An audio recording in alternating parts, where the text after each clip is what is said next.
같이 보겠습니다. 같이 기도하고 말씀을 읽겠습니다. 하나님 아버지 감사합니다. 오늘 새벽도 연약한 저희들을 주의 사랑 가운데 두시고 또 단잠을 깨우시고 예배당으로 발걸음을 인도하여 주셔서 함께 모여 새벽 예배의 단을 쌓게 하여 주시고 또 가정에서도 원근각처에 있는 이들이 깨어 또 함께 예배에 참여할 수 있게 하시니 감사합니다. 하나님 중심을 받아주시고 또 이 시간 저희들이 하나님의 말씀 앞에 앉아 있사오니 하나님께서 말씀하여 주심으로 미천하고 무익한 종이 감히 주의 말씀을 몇 마디 해석하게 하여 주시고 하나님의 영광과 영혼들의 유익을 위하게 하여 주옵소서. 하나님의 영 진리의 영께서 저희 가운데 계시오니 말씀하게 하여 주시고 말씀을 듣고 받게 하여 주옵소서. 다 유익이 되게 하여 주옵소서. 길가에 떨어진 씨와 같이 되는 심령이 되지 않게 하여 주시고 좋은 밭에 떨어진 씨와 같이 되게 하여 주옵소서. 감사하며 예수님의 이름으로 기도합나이다. 아멘. 잠언 24장 7절부터 10절 말씀. 7절 보십시다. 지혜는 너무 높아서 미련한 자에 미치지 못할 것이므로 그는 성문에서 입을 열지 못하느니라. 하나님께서 주시는 지혜, 곧 하나님을 경외하고 그의 계명을 행함으로 얻는 지혜는 미련한 자가 깨닫지 못하고 소유하지 못하는 고상한 덕입니다. 그것은 하나님의 은혜로만 얻을 수 있습니다. 미련한 자는 육신적, 물질적, 세상적 차원의 것만 이해하고 생각하고 중요하게 여기기 때문에 영적, 천적, 내세적인 것을 알지 못합니다. 미련한 자는 성문에서 입을 열지 못한다. 그렇게 본문은 표현합니다. 예시대의 성문 앞은 사람들이 모여 대화하는 곳이며 법정으로도 사용되었습니다. 신명기 21장 19절에 보면 완악하고 패역한 아들을 처벌할 때 그 부모는 그를 잡아서 성문에 이르러 그 성읍 장로들에게 말하여 벌을 받게 하였습니다. 법정과 같습니다. 지혜자는 사람들 앞에서나 법정에서 바른 주장과 변론과 어떤 반박을 할 수 있습니다. 그는 무엇이든지 양심적으로 당당하게 말할 수 있습니다. 그러나 미련한 자는 사람들 앞에서 바르고 선하고 진실한 말을 당당하게 하지 못할 것입니다. 그는 지혜가 없고 용기와 담력이 없는 자입니다. 미련한 자의 말은 도리어 다른 사람에게 반박당할 것입니다. 왜냐하면 그의 말이 경우와 이치에 맞지 않고 이성과 양심에 맞지 않기 때문입니다. 또 그의 말은 경건한 자에게는 더욱 반박을 당할 것입니다. 왜냐하면 그것이 사상적으로나 윤리적으로 성경 교훈에 맞지 않기 때문입니다. 성경은 우리의 믿음과 행위의 기준이며 최종적 권위를 가집니다. 그래서 성경에 입각해서 말하고 하는 것이 지혜자요, 또 미련한 자는 오히려 성경에 입각해서 반박을 당할 수밖에 없을 것입니다. 8절, 9절 보십시다. 악을 행하기를 꾀하는 자를 일컬어 사특한 자라 하느니라. 사특한 자라는 말은 바알 메짐모스라는 말은, 메짐모스는 음모들이라는 복수인데 음모들. 나쁜 그런 그 계획을 세우는 것을 말하죠. 악을 행하기를 꾀하는 자를 일컬어 음모의 사람, 바알이라는 말은 사람이라는 말입니다. 바알, 음모의 사람이라고 하느니라. 음모의 사람이라 하느니라. 미련한 자의 생각, 여기 생각이라는 말도 진마라는 말이 앞에 있는 진모스의 단수인데, 음모, 미련한 자의 음모는 죄요. 미련한 자가 은밀하게 악한 계획을 품는 것을 말하죠. 죄요. 거만한 자는 사람의 미움을 받느니라. 우리가 잠언에서 거만한이라고 번역한 레츠라는 말은 조롱한다, 남을 비웃는다, 그런 단어입니다. 조롱하는 자, 그렇게 아마 영어 성경들은 번역을 많이 했을 것입니다. 조롱하는 자는 사람의 미움을 받느니라. 악을 행하기를 꾀하는 자는 음모의 사람이라고 불리운다. 또 미련한 자의 음모는 죄다, 그렇게 말합니다. 미련한 자의 음모는 불경건하고 불의하고 남에게 악을 행하려는 계획이죠. 그것은 죄악됩니다. 우리는 그런 악한 생각이나 계획을 품는 자가 되지 말아야 합니다. 하나님께서 다 하늘에서 보시고 그걸 징벌하시죠. 복되질 않습니다. 그와 그 가정에. 또 조롱하는 자는 사람의 미움을 받습니다. 겸손한 사람은 다른 사람을 존중하지만 교만한 사람은 다른 사람을 조롱합니다. 그렇게 조롱하는 자는 사람들의 미움을 받습니다. 그 이유는 사람들에 대한 그의 태도가 올바르지 못하기 때문입니다. 사회적 존재인 사람은 서로 존중하며 살아야지 남을 조롱하면 안 됩니다. 또한 양심적으로도 그것은 합당하지 않습니다. 사람은 이 사람이나 저 사람이나 도덕적으로 다 그만하고 또 도덕적 부족과 결함이 없는 사람이 없는데 자신이 대단히 선한 것처럼 생각하고 남을 무시하고 조롱하는 것은 합당하지 않습니다.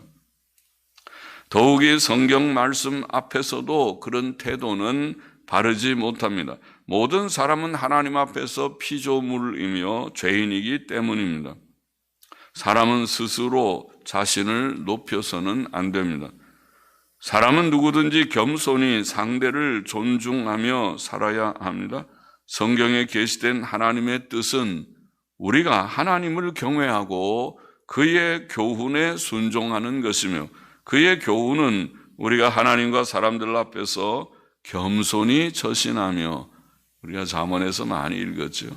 교만한 자는 멸망하고 넘어지는 것이고 겸손한 자를 하나님께서는 기뻐하시고 존귀케 하신다. 겸손히 처신하라는 것이 하나님의 뜻. 나는 마음이 온유하고 겸손하니 내 멍에를 메고 내게 배우라. 너희들 중에 누구든지 크고자 하는 자는 섬기는 자가 되라. 주께서 분명히 말씀하셨으니까 하나님의 뜻은 우리가 겸손히 처신하며 거룩하고 의롭고 선하게 사는 것이죠. 그래서 악을 행하는 그런 음모의 사람이 되거나 음모하거나 또 남을 조롱하는 거만하고 교만한 태도는 옳지 않다. 그것은 성경적으로도 옳지 않다. 10절 보십시다. 네가 만일 환난 날에 낙담하면, 낙담한다는 말은 기운이 없다 이런 말인데, 환난 날에 기운이 없으면 내 힘의 미약함을 보임이니라. 환난 날은 어려운 일이 닥친 날을 가리킵니다. 예를 들어 자기 몸이 중한 병에 걸렸다거나 부모님이나 남편이나 아내나 자녀가 중한 병에 걸렸거나 혹은 죽었거나 돌아갔었거나 또는 실직, 부도, 파산 등 경제 파탄이 생겼거나 또는 대형 사고, 전염병, 기근, 지진, 전쟁 등의 경우는 그야말로 그것은 환난이죠. 큰 어려움이 있을 때죠. 평소에 건강하고 활달하던 사람도 환난 날에는 몸이 아프거나 또 누가 아프거나 가족이 아프거나 또 경제적 어려움이 있거나 환경적 어려움이 있으면 기운이 빠지고 맥이 풀리고 식욕이 없어지고 일할 의욕도 심지어 살아갈 의욕도 없어지기 쉽죠. 인간이 그렇게 약합니다. 만일 우리가 환난 날에 낙담하여 그렇게 된다면 우리는 우리의 힘의 부족과 미약함을 보이는 것뿐입니다. 이것은 사람의 일반적인 모습일 것입니다. 사람은 조금씩 차이가 있을 뿐 다 연약한 존재입니다. 성경에 보면 하나님의 사람들도 일시적으로는 낙심했습니다. 민수기 11장에 보면 애굽에서 나온 이스라엘 백성이 광야에서 만나만 먹는 것을 싫어하고 고기 먹기를 원하여 울었을 때 모세는 괴로운 심정으로 하나님께 기도를 하기를 이 모든 백성을 내가 잉태하였나이까? 하나님, 제가 이 모든 백성을 낳았습니까? 낳은 부모라 하더라도 그런 경우는 자식이 막 불평하고 울고 막 그러면은 괴로워서 그 어떻게 할 도리가 없지. 이 모든 백성을 내가 잉태하였나이까? 즉시 나를 죽여. 얼마나 괴로우면 하나님 날 좀 데려가십시오. 내가 이거 즉시 나를 죽여 나로 나의 곤고함을 보지 않게 하옵소서. 이런 기도를 했다고 민수기 11장 12절 15절에 그런 말씀이 나오죠. 모세도 약해가지고 나만 죽으면 되겠다. 하나님 이제 나를 좀 데려가시면 좋겠다. 내가 힘들어서 못하겠다고.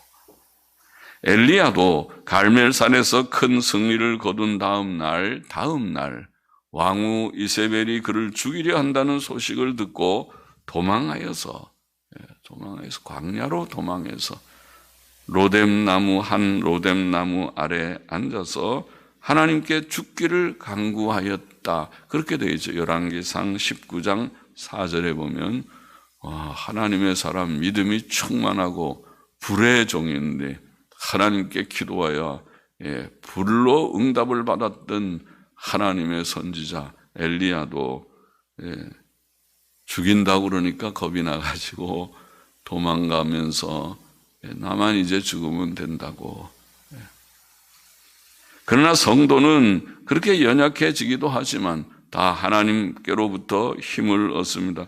모세도 힘을 얻어서 끝까지 그의 일을 완수했고 엘리야도 힘을 얻어서 완수했고 다윗의 시편의 많은 부분들이 그렇죠. 다윗도 고난 가운데서 고난은 많이 겪었지만 하나님 앞에 기도하며 힘을 얻었습니다. 다윗은 특별히 고난 중에 하나님께 하나님을 부르짖는 기도를 했고 하나님을 의지함으로 평안과 담대함을 얻었다는 것을 시편에서 많이 간증했죠. 시편의 내용들이 그런 내용이 많죠. 시편 3편에 보면은 그런 여호와여 주는 나의 방패시요 그런 말씀 많이 나오죠.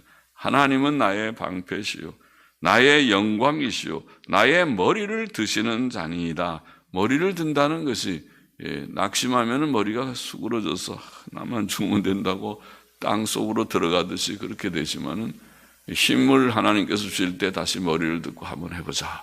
그리고 다시 일어나듯이 머리를 들어 머리가 떨어뜨려지지 않게 힘내라. 머리 들어라. 그렇게 말해 머리를 드시는 자니이다. 내가 나의 목소리로 여호와께 부르짖으니 그는 하나님 앞에 부르짖는 기도를 했어요. 속으로 그냥 묵상하는 정도의 기도가 아니라 하나님하고 부르짖는 기도, 부르짖는 기도. 성전에 들어가서 부르짖기도 하고 골방에 들어가서 부르짖기도 하는 부르짖는 내가 나의 목소리로 여호와께 부르짖으니 그 성산에서 응답하시는도다. 하나님이 계신 곳 하늘에서 성산에서 하늘에서 응답하시는도다. 내가 누워 자고 깨었으니 응답받은 거죠. 내가 누워 자고 깨었으니 여호와께서 나를 붙드심이로다. 고난 속에 잠이 안 오는데 그런데 하나님께서 은혜를 주시니까 마음의 평안을 주시니까 고난을 받을 때 당할 때 당황할 때는 마음이 떨리지만은 그러나 하나님께 기도하고 나니까 평안이 찾아왔습니다. 그래서 누워 자고 깨었으니 여호와께서 나를 붙드심이로다. 할렐루야입니다. 그는 또 말하기를 천만인이 나를 둘러치려 하여도 나는 두려워 아니하리이다. 할렐루야입니다. 그것이 성도입니다. 또 그렇게 다윗의 간증은 우리들에게 주는 교훈이죠. 너희도 그렇게 하렴. 환난 날에 너무 염려하지 말고 코가 빠져서 다 죽는다고 나만 죽으면 된다 그러지 말고 하나님 앞에 부르짖어 기도했느냐. 기도하면 하나님께서 새 힘을 주시고 힘을 주면 너도 천만인이 나를 둘러치려 하여도 나는 두려워 아니하리이다. 그렇게 말할 수 있을 것이다. 또 시편 18편의 말씀은 우리가 잘 아는 그런 말씀이죠. 18편 1절을 보면 나의 힘이 되신 여호와여 내가 주를 사랑하나이다. 하나님이 늘 힘 주셨으니까 하나님을 아예 나의 힘이 되신 여호와여 내가 주를 사랑하나이다. 우리도 그렇게 되기를 원합니다. 힘이 많이 빠져본 사람, 또 힘을 하나님께로부터 얻은 사람이 고백할 수 있는 말씀이라고 생각합니다. 그런 체험이 없으면 그거 무슨 말이냐 그러지만은 그런 체험을 많이 한 사람은 그 구절이 그의 요절과 같이 나의 힘이 되신 여호와여 내가 주를 사랑하나이다.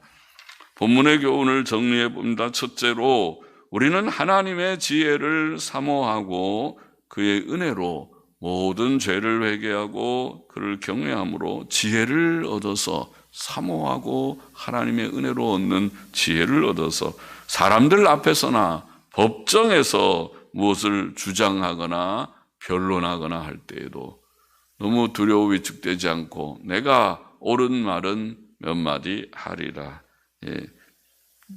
주장하거나 변론하거나 무엇을 변명할 때에 성경에 맞고 이성에 맞고 양심에 맞는 말이라면 지혜롭고 합당한 말을 담대하게 하는 지혜자가 될 것이다. 지혜자가 될 것이다. 미련한 자는 평소에는 이 말 저 말 하지만은 막상 법정에 서면 바른 말 한마디도 못할 것이다.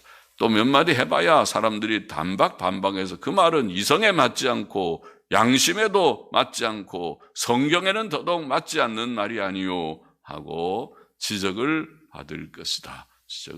말쟁이들은 말은 근사하게 하지만 금방 들통이 나고 말고 금방 그 잘못이 증명되고 많은 말을 할 것입니다.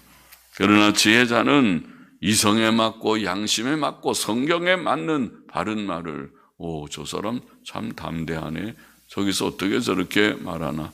공부도 많이 안 한 것 같은데 말도 저렇게 담대하게 할 줄 아네. 그것이 저희 사도들의 모습이지 않았습니까? 그들은 평소에 그렇게 사람들 앞에 서서 말하는 거 하지 못하고 고기나 잡는 사람들이었지만은 그러나 사람들 앞에서 예수 그리스도를 담대하게 증거했습니다. 우리는 본 것을 증거하지 않을 수 없다. 하나님의 명령을 듣는 것이 너희 말 듣는 것보다 더 나은가 한번 판단해 보라. 그렇게 말하며 그들이 전도하지 말라는 그런 공회원들의 말을 거절하고 담대히 전도를 했던 것입니다. 지혜자가 되기를 원합니다. 둘째로 우리는 악을 꾀하는 음모자가 되지 말고 미련하고 악한 계획을 품는 자가 되지 말고 남을 조롱하는 거만한 자도 되지 말아야 하겠다. 여기 그런 자는 옳지 않다. 하나님께서 다 보시고 너는 지금 악한 것을 꾀하고 있구나. 너와 내 가정은 그래서 복이 되겠느냐. 너는 참 거만하구나. 그러니까 함부로 그렇게 남을 조롱하는구나. 무시하고 멸시하는 말을 쉽게 하는구나. 우리는 하나님 앞에서 겸손히 처신하는 자가 되기를 원합니다. 겸손하고 또 선한 자들, 정직하고 선한 자들, 그들은 음모자가 아닙니다. 그들은 모든 것을 바르게 선하게 생각하고 판단할 것입니다. 그런 자가 되라. 성도는 그렇게 해야 된다. 음모자가 되지 말고 악한 계획을 꾸미는 자, 그런데 또 함께 공모하는 그런 자도 되지 말고 겸손하게 처신하고 착하고 선한 삶을 구하는 자들이 되어야 한다. 그것이 하나님의 분명한 뜻이죠. 셋째로 우리는 환난 날에 낭망하고 기운을 잃는 연약한 자가 되지 말라. 그렇게 말씀하고 있습니다. 환난이 닥칠 때 어려운 문제가, 극심한 어려운 문제들이 세상 사는 동안에는 오고 갑니다. 하나님의 뜻 가운데, 하나님의 지혜 가운데 우리에게는 어려운 문제들이 오고 가지만은 그때 낙담하면 아이고 힘이 그만큼밖에 없구나. 그만큼밖에 다 연약한 자이지만은 믿는 자는 낙담하지 말고 그때 하나님을 의지해야지. 환난 날에 나를 부르라 내가 너를 건지리니 네가 나를 영화롭게 하리로다. 그러지 않았느냐. 환난 날에 하나님께 부르짖는 날이지. 낙담하고 코가 빠져서 머리 싸매고 누워 있으면 어떻게 하는가. 기도하라. 성전에 올라가든지 골방에 들어가든지 하나님 앞에 부르짖어 기도하라. 간절히 기도함으로 새 힘을 얻고 평안을 얻어서 그래서 잠도 편안하게 자고 마음의 병에 갖지 말고 무엇을 염려하느냐. 주님 다 맡기고 삶과 죽음 건강과 연약이 주의 손에 있으니 주권적 섭리자 하나님을 믿는다고 내가 하지 않았느냐. 믿는 자가 무엇을 두려워한다는 말이냐. 다윗처럼 편안히 자고 깨고 천만인이 나를 둘러치려 하여도 내가 두려워 아니하리라. 그렇게 너도 고백할 수 있다. 고백하거라. 그런 말씀이죠. 낙담하지 말아라. 환난 날에 낙담하지 말고 연약한 자가 되지 말라. 기도하십시다. 하나님 아버지 우리에게 참 지혜를 주셔서 사람들 앞에서 당당하게 담대하게 말할 바를 말할 수 있는 자가 되게 하여 주시고 이성적으로 양심적으로 성경적으로 주님 지혜의 말을 할 수 있는 담대하게 사는 지혜자들이 되게 하여 주시고 또 주님이여 남을 해하는 악한 음모자가 되거나 악한 음모를 꾸미는 그런 생각을 하는 자가 되지 않게 하여 주시고 항상 하나님 앞에서 선한 자로 살다가 가며 겸손하게 처신해서 남을 조롱하지 않는 그런 자가 되라고 하셨사오니 주여 그런 자가 되게 하여 주시기를 원하고 또 어려운 문제들이 오고 가는 세상의 현실 속에서 환난 중에도 낭망하지 말고 낙심하지 말고 하나님 앞에 부르짖어 기도함으로 하나님이 주시는 힘과 평안을 얻어서 평안히 자고 깨게 하여 주시고 두려워하지 말고 담대하게 씩씩하게 세상을 살아가는 모두들이 되게 하여 주시기를 소원합니다. 감사하며 헌금하는 심령도 받으시기를 원하며 예수 그리스도의 이름으로 기도합나이다. 아멘. 아멘.